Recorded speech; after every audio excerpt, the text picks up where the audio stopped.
Sir வணக்கம் sir. வணக்கம் sir. என் பேர் கார்த்திக். கோயம்புத்தூர்லேருந்து பேசுகிறேன் சார். சொல்லுங்க கார்த்திக். சார் ஃபஸ்ட்டு பகவதி பெருமாள் சார்கிட்ட சார் வணக்கம் சார். ரொம்ப நேரமாக பார்த்துட்டு இருந்ததில்ல சார். சார் சூப்பர் டீலக்ஸில் வந்து உங்கள் கேரக்டரைசேஷன் நீங்கள் எப்படி கஷ்டப்பட்டு பண்ணியிருப்பீங்களா, என்ன ஏது அப்படிங்கிற ஒரு யோசனை ரொம்ப நேரமாக மைண்டில் இருந்துகிட்டே இருந்துச்சு. ஆனால் உங்களோட இந்த இன்ட்ராக்ஷனில் ஒன்று தெளிவாக தெரிஞ்சது சார். நீங்கள் இந்த சிரிக்கிறது இதெல்லாமே மதன் பாப் சாரோட இது கிட்டத்தட்ட உள்ள வந்துருது சார். உங்கள்கிட்ட நீங்க புதுசா எதுவுமே பண்ணணும்னு தேவையில்லைன்னு நினைக்கிறேன். கிட்டத்தட்ட அவரு நம்ம டைரக்டர் வந்து அப்படியே உங்களோட கேரக்டர்ல கொஞ்சம் ஆல்டர் பண்ணிட்டு அந்த மேனரிசத்தையும் அப்படி உள்ள வச்சுட்டாருன்னு நினைக்கிறேன் சார். நீங்க அப்படியெல்லாம் இட போட்டுறாதீங்க சார். அவர் வந்து பயங்கரமான ஆளு. குமாரராஜா சார் வந்து உண்மையிலே ஒரு மிகப்பெரிய ரசனைக்காரன் சார் அவரு.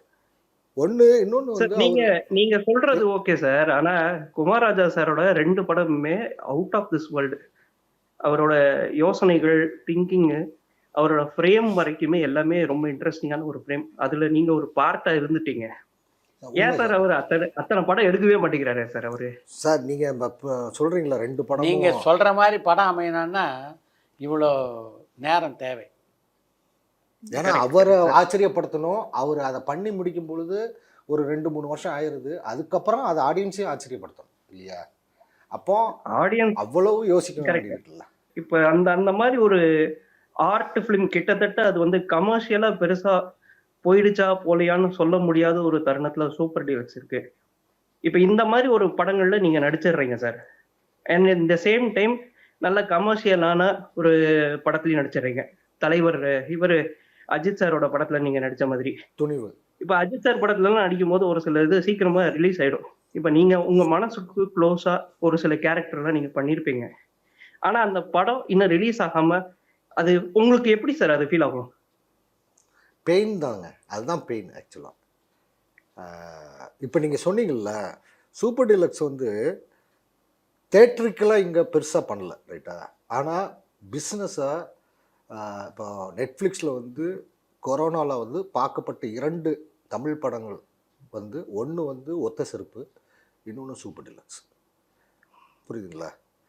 இன்னொன்று அதுக்கப்புறம் நான் ஏஷியன் பெயிண்ட்ஸ் ஆட் பண்ணுறேன். அதுக்கப்புறம் ஹிந்தி படம் பண்ணுறேன், வெப்சீரிஸ் பண்ணுறேன், தெலுங்குலேருந்து கூப்பிட்றாங்க, மலையாளத்துலேருந்து கூப்பிட்றாங்க. எனக்கு தமிழ்லேயே பெட்டர் கேரக்டர்ஸ் வருது.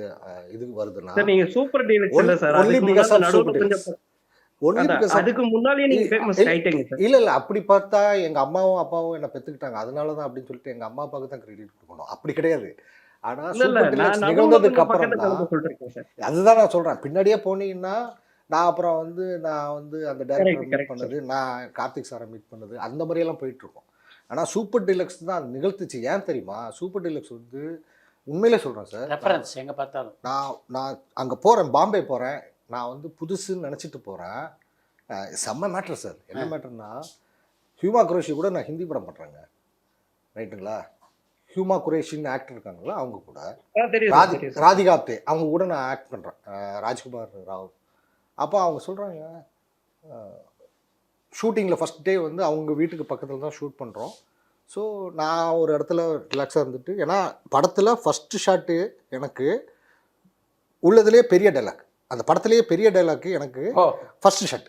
எனக்கு ஹிந்தி தெரியாது, ஏன்னா கொஞ்சம் கொஞ்சமாக மனப்பாடம் பண்ணி வச்சுட்ருக்கேன். அதனால் யாருக்கிட்டையும் பேசாமல் ஒரு இடத்துல ஓரமாக போய் உட்காந்து அந்த டைலாக்கையே சொல்லிகிட்டே இருக்கேன். ஹியூமா குரேஷி வந்தாங்க, வந்து பக்கத்தில் உட்காந்துட்டு கையை எப்படி பிடிச்சிட்டாங்க sir, Bagavathi Bucks last week only I saw Super deluxe. நான் இப்படியே பார்க்குறேன், இதை யாருமே பார்க்கலையே, நான் சொன்னால் நம்ப மாட்டாங்களே, ரைட்டுங்களா? செம்ம கேரக்டர், செம்ம படம்.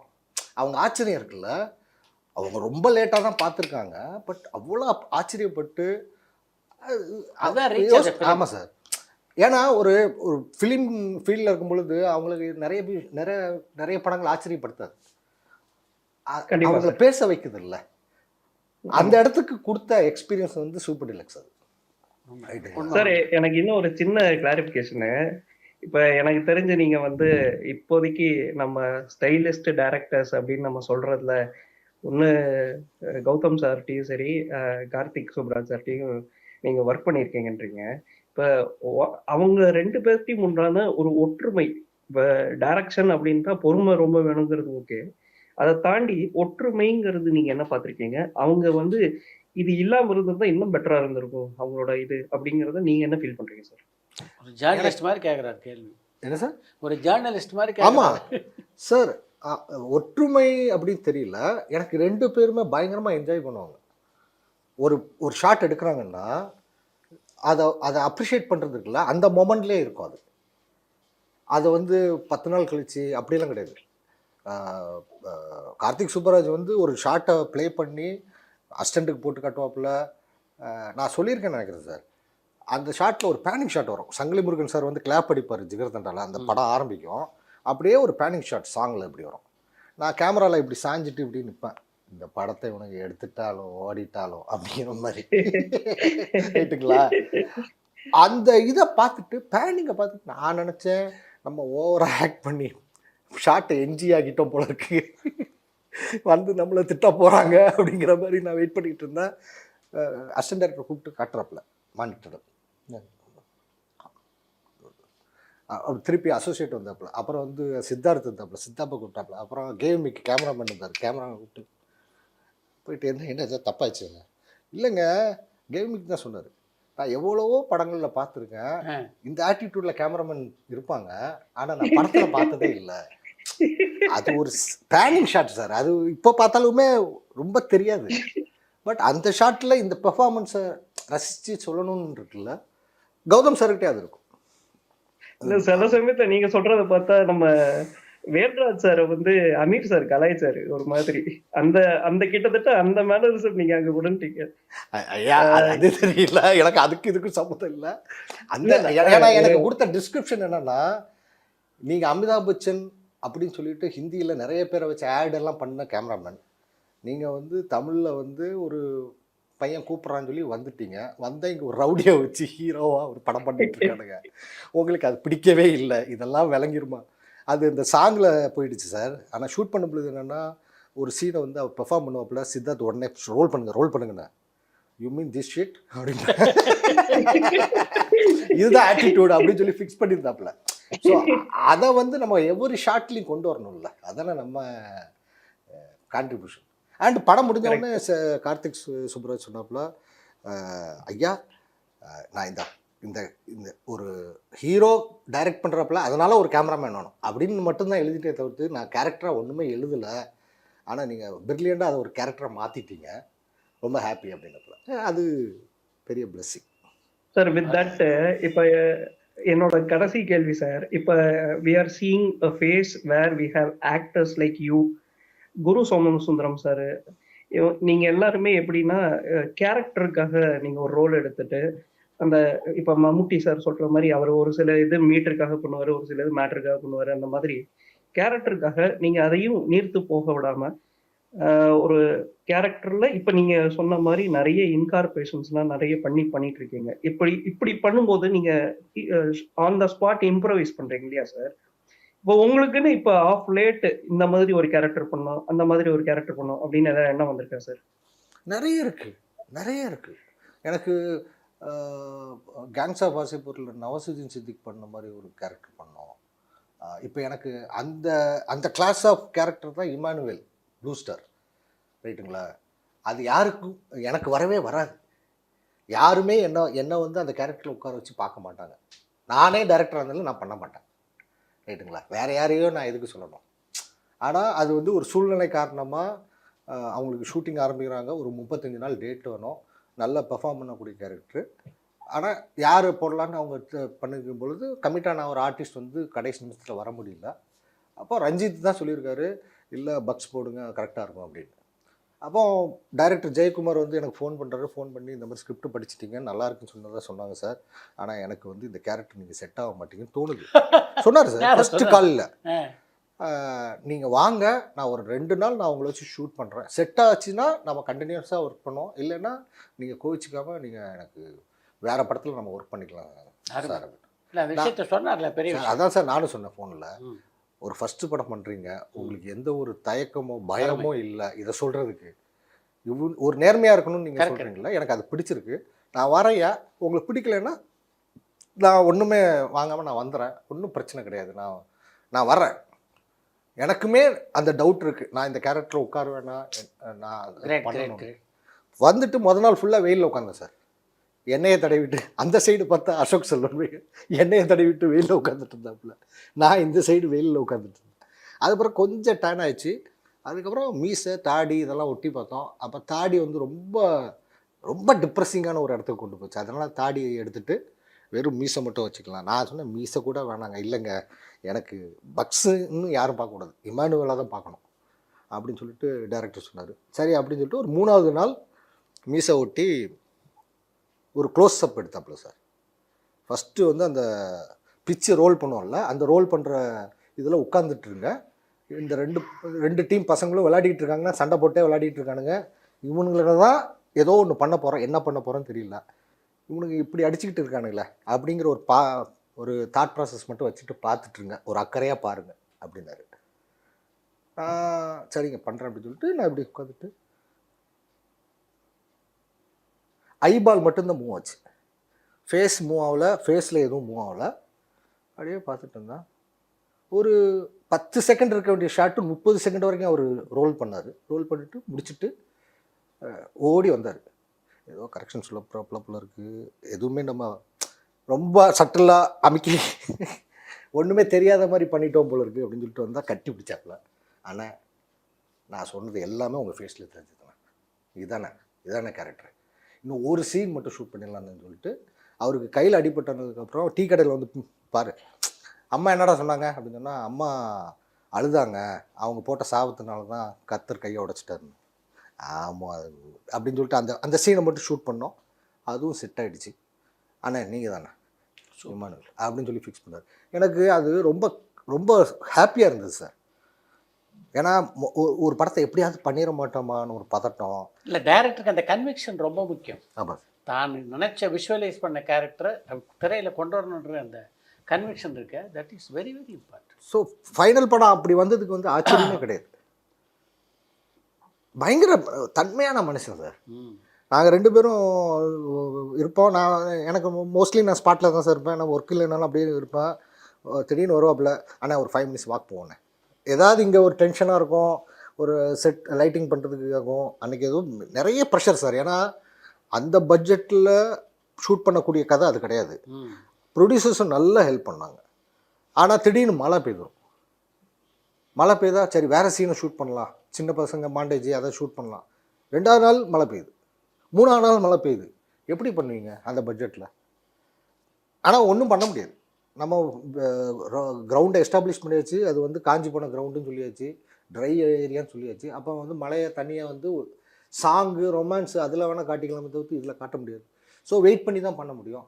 அப்போ வாங்க அப்படியே வாக்கிங் போகணும்னு சொல்லிட்டு அப்படியே வாக்கிங் போயிட்டு ஒரு 10 நிமிஷம் புக்ஸை பற்றி அவர் ட்ராவல் பண்ணார், அதை பற்றி சொல்லிகிட்டு இருப்பார். நான் ஏன் ட்ராவலை பற்றி சொல்லிகிட்டு இருப்பேன். அந்த 15 நிமிஷம் வந்தோடனே ஓகேண்ணே எனர்ஜி வந்துடுச்சு, போகலாம். அதுதான் சார் அந்த மாதிரி எக்ஸ்பீரியன்ஸ்.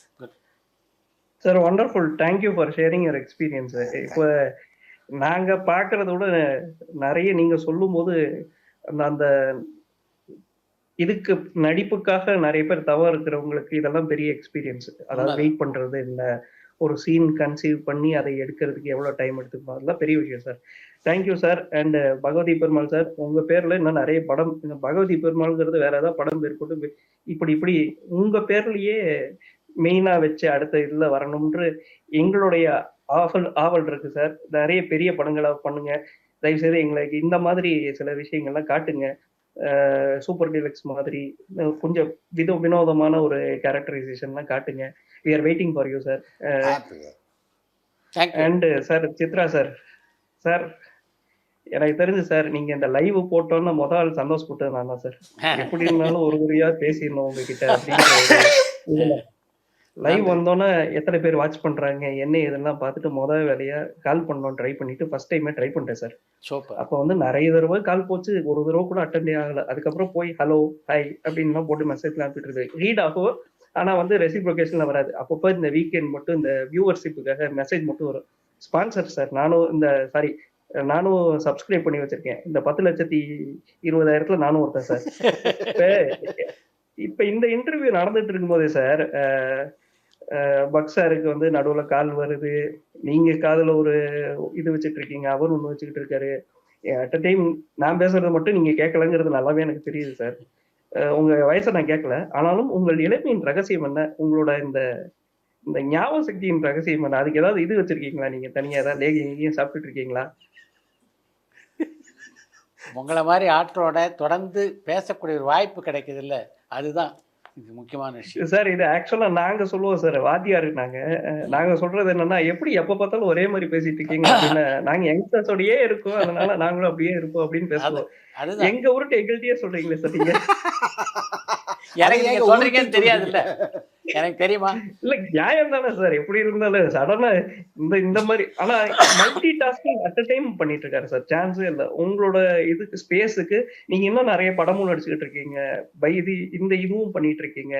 தேங்க் யூ ஃபார் எங்கள என்டர்டெயின் பண்ணிட்டு, நான் சும்மா மொக்கையா இன்ஃபர்மேஷன் போடாம, ட்ரிவியல் இன்ஃபர்மேஷனா போடுறதே பெரிய விஷயம் sir. And thank you for that. Thank you, thank you, இன்னும் நெறைய ஃபியூச்சர்ல நெறைய வீக்ஸ்ல வந்து இன்னும் நெறைய ஃபேமிலியோடயே பேசுவேன்னு நான் நம்புறேன் sir. Thank you, thank you. Thank you sir. சந்திப்போம். காக்கா காக்கா ஒர்க் பண்ணும்போது அந்த படம் இந்த அளவுக்கு பெரிய ஹிட் ஆகும்னு தோணுச்சா பக்ஸ் உங்களுக்கு? சார் அந்த படம் வந்து முதல்லயே அந்த ஸ்கிரிப்ட் ஃபுல்லா தெரியும் உங்களுக்கு? சார் ஸ்கிரிப்ட் ஃபார்மேட் பண்ணுறது நான் சொன்னேன். ஓ, சூப்பர். நான் கடைசி அசிஸ்டண்ட்டு ஸ்கிரிப்ட் ஃபார்மேட்டுன்னு சொல்லிட்டு அவர் ஏன்னா அவர் எம்எஸ் வேர்டு அப்போ வந்து சாஃப்ட்வேர்லாம் கிடையாது, அந்த ஸ்க்ரீன் ப்ளே சாஃப்ட்வேர்லாம். ஸோ எம்எஸ் வேர்டில் வந்து ரேண்டமாக அவர் அடிப்பார். நான் அதை வந்து டிஸ்கிரிப்ஷன் ஆக்ஷன் டிஸ்கிரிப்ஷன் தனியாக எழுதணும், லொக்கேஷன் போடணும், அப்புறம் கேரக்டர் பேசிச்சு தான் அதை தனியாக போட்டு அதை கரெக்டாக ரீடபிள் ஃபார்மேட்டில் மாற்றுறது நான் தான் sir. Oh, so every version every correction எனக்கு தெரியும். ஆனால் உங்களுக்கு தெரியும். ஸோ நம்ம படிச்சுட்டு நம்ம போய் ஒப்பீனியன் சொல்லலாம் சார் அவர்கிட்ட. அவர் கேட்பார். ஒரு பயங்கரமாக பேஷண்டான லிசனர் அவர். அவர் அப்படியே அப்படியே இப்படி இப்படி வச்சுப்பார் சார். இப்படி வச்சுட்டு இப்படி கேட்டே இருப்பார். ஆனால் அவர் வந்து அதை அக்செப்ட் பண்ணிட்டாரா இல்லையா, அது நம்ம பேசுகிறது சென்சிபிளாக இருக்கா இல்லையா, அதெல்லாம் நமக்கு தெரியாது. சொல்லிட்டு வந்துடும். அடுத்த கரெக்ஷனில் அது தெரியும்.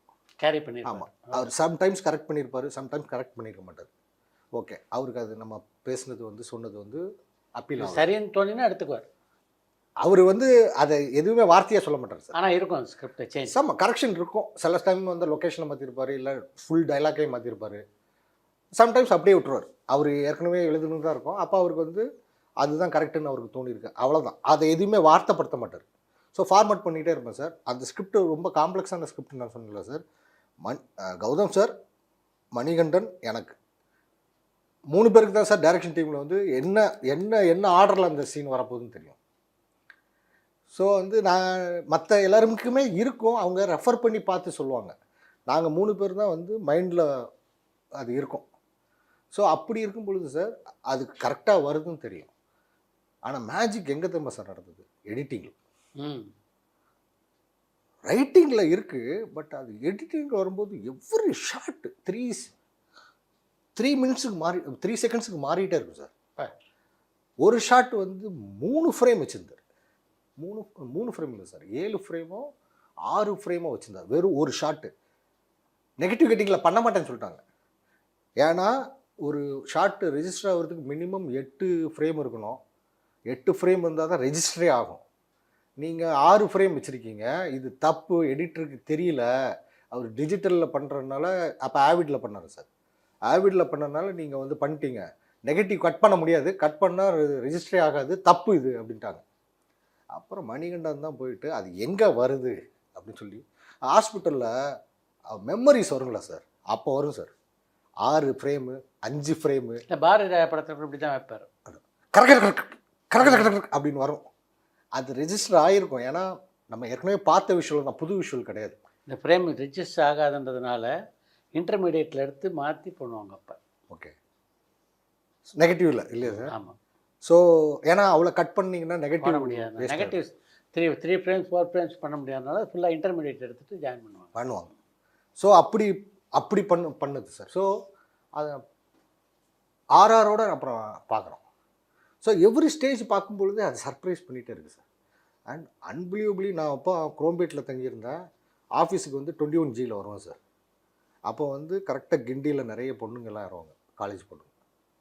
அவங்க பேசிகிட்டே வருவாங்க. ஏய் பாத்தியாடி, நீ வந்து இந்த காக்க காக்கன்னு ஒரு படம் ட்ரெய்லர் ரிலீஸ் ஆயிருக்கு, ஜோதியாவும் சூர்யாவும் எப்படி இருக்காங்க பார்த்தியாடி, சாங் எல்லாம் கேட்டியாடி, இப்படியே அது நான் வந்து ஒரு அசிஸ்டன்ட் டைரக்டர்னால அவங்களுக்கு ஃபேஸ் தெரியாது, ஆடாடா பேசுங்க அப்படிங்கிற மாதிரி தான் சார் இருக்கும். ஸோ படம் ரிலீஸ் ஆகி ஹிட்டுங்கிறது வந்து கன்ஃபார்ம் ஆச்சு. ஆனால் இவ்வளோ பெரிய ஹிட் ஆகும் தெரியாது. நம்ம ஒரு சாலிடான படத்தில் தான் ஒர்க் பண்ணிகிட்டு இருக்கோம். ஒன்றும் இல்லை சார், நம்ம அப்போ அந்த படத்தில் வந்து மாதிரியான ஷார்ட்ஸு, லொக்கேஷன்ஸு, ஒரு ஆட்டிடியூடு, அப்போ அந்த அந்த மற்ற படங்களில் கிடையாது. ஸோ அந்த ஃபாஸ்ட் கட்டிங்கு, அதுக்கு ஹாரிஸ் ஜெயராஜ் போட்ட ஆர்ஆர் ஆகட்டும், ரம்யா கிருஷ்ணன் சார் அவங்க சாங்காக இருக்கட்டும், ஸோ இப்படி எல்லா விதத்துலேயுமே அது கமர்ஷியலாக என்டர்டெய்னிங்காக யூனிக்காக தான் சார் இருந்தது. 2 படத்துலையும் சூர்யாவோட உங்களுடைய இன்ட்ராக்ஷன் எப்படி இருந்தது சார்? காக்கல்ல வந்து பெருசாக இல்லை சார். நம்ம கடைசி ஜில்லுன்னு ஒரு காதலில் நான் ஸ்பாட்லேயே இருக்க மாட்டேன், ஏன்னா அடுத்த செட்டப் ரெடி பண்ணிகிட்டே இருப்பேன். பட்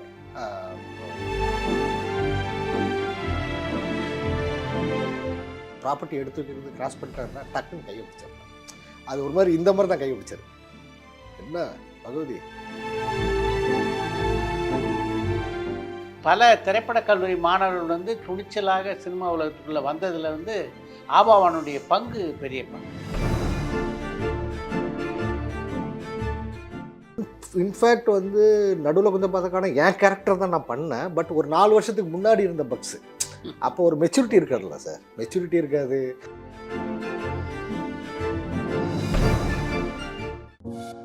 பரபரப்பான சினிமா செய்திகள், நட்சத்திரங்களின் பேட்டிகள், சினிமா வரலாறு ஆகியவற்றை பார்க்கவும் படிக்கவும் உங்களுக்கான இணையதளம் tourantalkies.co.